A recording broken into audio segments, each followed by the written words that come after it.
previous video, we talked about the first three legions: Ultramarines, Iron Warriors, the Imperial Fists. Today, let's continue this series with three other legions. Let's find out who they are. Dark Angels, the Emperor's destroyers. Separated by millennia and entire worlds, these two forces mirror each other in uncanny ways, like opposite faces of the same timeless coin. Stoic, devoted to honor, yet willing to strangle everything, even themselves, for what they call righteousness. And that is Dark Angel and the pious monk warriors, Teutonic Knights. The Dark Angels don't just fight for the Imperium, they fight to prove themselves worthy in the eyes of the Father they both worship and doubt. The Teutonic Knights fought to prove themselves worthy before both God and the Pope, even when conversion meant exterminating entire pagan tribes down to the last man. They lived by honor, but it was a closed, inward, punishing kind of honor. When they failed, they did not weep. They convened secret tribunals, burned records, and declared the failure had never happened, not out of cowardice, but because they feared that a single crack in their honor would bring the whole fortress of their morality crashing down. The Dark Angels are divided into the Inner Circle, Deathwing, Ravenwing, layers upon layers of secrets. The Teutonic Order was the same. Behind the title, Order of Brothers of the German House of St. Mary in Jerusalem, lay a quasi-state, an administrative military machine stricter than the Benedictines, willing to act like a sovereign power, even when the Pope himself opposed them. For both, mystery was a weapon, and silence itself was a vow. Lionel Johnson struck fast, decisive, without mercy. He was considered the Emperor's destroyer. If Russ was the executioner, then the Lion was the Emperor's angel of death.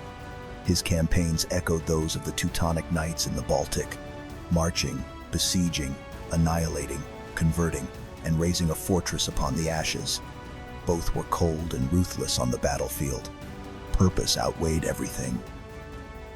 The massacre at Danzig in 1308, when the Teutonic Knights butchered civilians under the pretext of protection, recalls Lionel Johnson's relentless hunt for Curzay. Both claimed the mantle of order and justice, yet left only blood and darkness behind, their ideals becoming shackles upon themselves. The Dark Angels and the Teutonic Knights both lived by principles. When they failed, they did not apologize. They rewrote history. When they erred, they did not admit it. They hid it, then locked themselves in silence. When their pride was wounded, they launched campaigns to kill every witness. Not out of deceit, but out of the despair of perfectionists.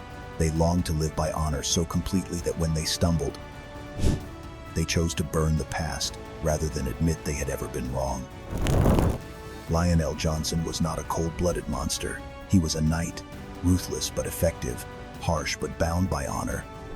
Yet his ideals left him unable to befriend, unable to trust. When betrayal struck, he did not forgive, nor did he rage. He silenced his legion and began a hunt that would last millennia. The Teutonic Knights were the same. They did not cry for lost lands. They did not mourn the dead peasants. But after each battle, they built monasteries, raised memorial stones, and prayed endlessly. Their silence was not indifference. It was the only way to live with shame that no one could ever be allowed to see. The Dark Angels and the Teutonic Knights fought for faith, but that faith bound them into chains of mistakes they could never escape. They killed to hide. They hid to endure. They endured to bear the weight of their sins. Honor is a weapon, but for them it is also a chain. And when those chains lock around their hearts, they have no choice but to fight, not for victory, but because there is no way out.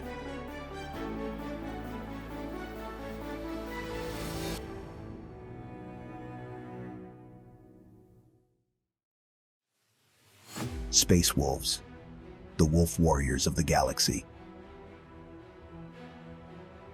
If the Dark Angels are knights obsessed with honor, then the Space Wolves are the raw, untamed side of humanity. Vikings in power armor, wielding axes and riding wolves instead of longships. It's no wonder so many fans call them the Space Vikings. Look closer, and you'll see the parallels to the Norsemen of old aren't just aesthetic. They run to the core, honor mixed with savagery, a unique religion, a life both free and disciplined when necessary. The Vikings were unruly. Their longships were terror itself across Europe. They fought and destroyed those who called them savages. They were ready to shatter the thrones of kings who dared to sneer at them. The Christian kingdoms of the West never tamed them. They only endured the northern storm of blood. When dragon-proud ships appeared on the horizon, villages burned, monasteries fell, fortresses trembled. Vikings didn't just steal.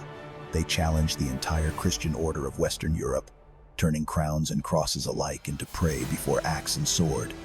For them, honor was victory, the roar of triumph over fallen foes. The Space Wolves are the same.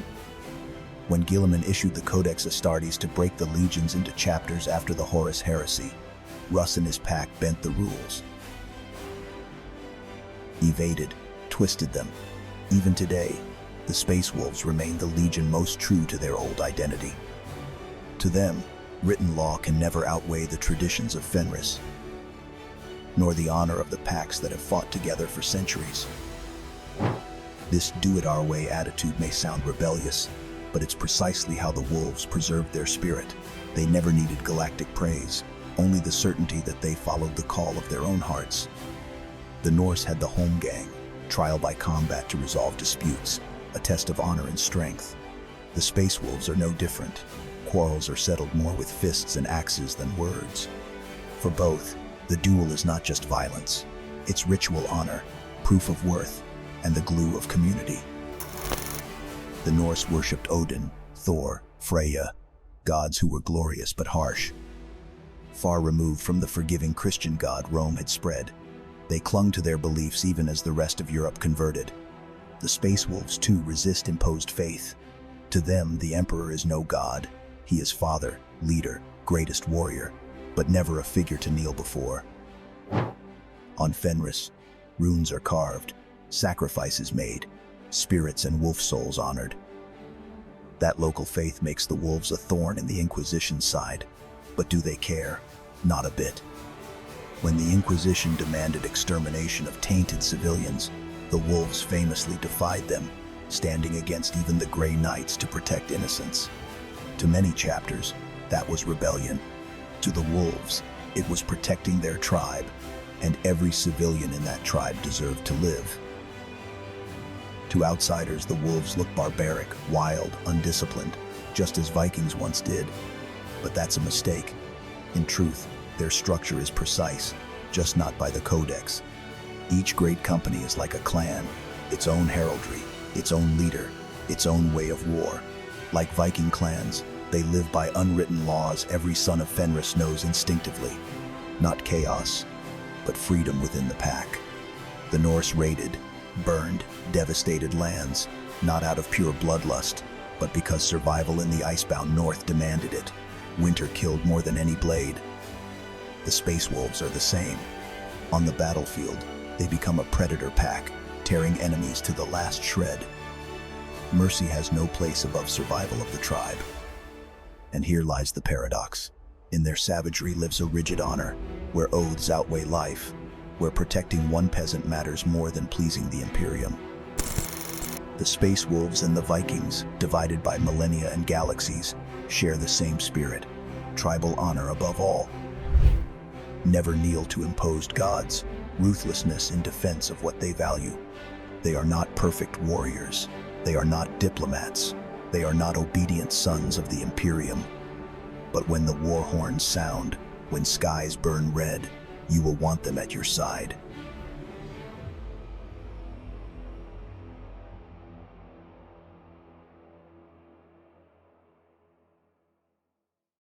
White Scars, the Planet Hunters.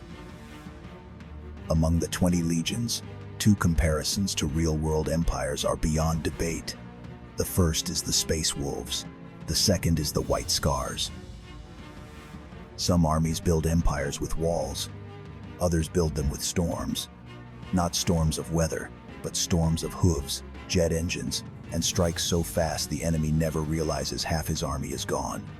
The White Scars of Warhammer 40K and the Mongol Empire of Genghis Khan are such forces, armies that turn speed, mobility, and surprise into their sharpest weapons. And side by side, they reflect one another not only in tactics but in culture and spirit. Both were born of harsh, open lands. The Mongols grew up on vast steppe, where man and horse were one, where only the swift and strong survived. The White Scars hail from Chogoris, a windswept steppe world echoing the Mongol homeland. Environment shaped both. Horses or bikes and jet bikes became extensions of the body. Speed became instinct. War became the default condition of life. Their tactics proved the point. Mongols excelled at mounted archery, striking while retreating, drawing foes out, exhausting them, then ambushing. The White Scars are the same, never fond of banners planted in sieges or grinding frontal assaults. They harass, confuse, then strike where it hurts most. Rain of arrows, or volleys of plasma and bolter fire. The effect is the same. Enemies destroyed before they understood what happened. But speed alone does not make an empire. What makes them terrifying is the discipline behind the wildness. The Mongols weren't just raiders. They had a decimal command system, units of tens, hundreds, thousands, perfectly drilled. The White Scars, too, under their wild exterior, are space marines, disciplined warriors forged in iron order. Enemies mistook them for barbarian horsemen and paid for it in annihilation. Here lies a deeper paradox: freedom and empire. The Mongols came from free clans despising restraint, yet they forged an empire from China to Europe, ruling millions of farmers. The White Scars, born of freedom and wind, fight to preserve the Imperium, a rigid, bureaucratic, dogmatic empire. Not just paradox, tragedy. The Mongols crumbled when leadership failed and they were absorbed by the civilizations they conquered.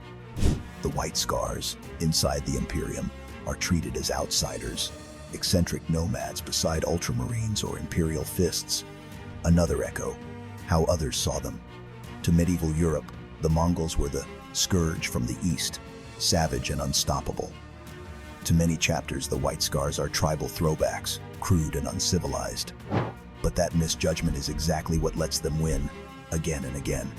The barbaric mask hides a terrifyingly efficient war machine. Spiritually, both revere nature and see war as natural life. The Mongols tied themselves to steppe, sky, and wind. The White Scars revere speed, storm, the horizon itself. Their primarch, Jaghatai Khan, was not just a warrior, but a philosopher of freedom. Both Khans, Genghis and Jaghatai, became myth, warlords, spirits, wanderers who never sat long upon thrones.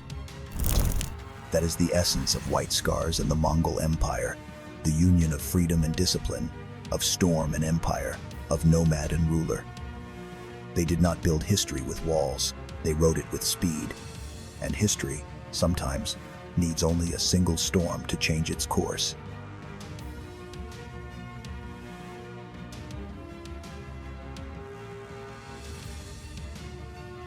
So we've walked through 3 more legions, each carrying the spirit of an ancient culture and legend. From the nightly shadows of the Dark Angels, to the Viking roar of the Space Wolves, to the steppe storm of the White Scars. But the journey isn't over. Ahead, more legions wait to step out of the pages of galactic history. Thanks for watching.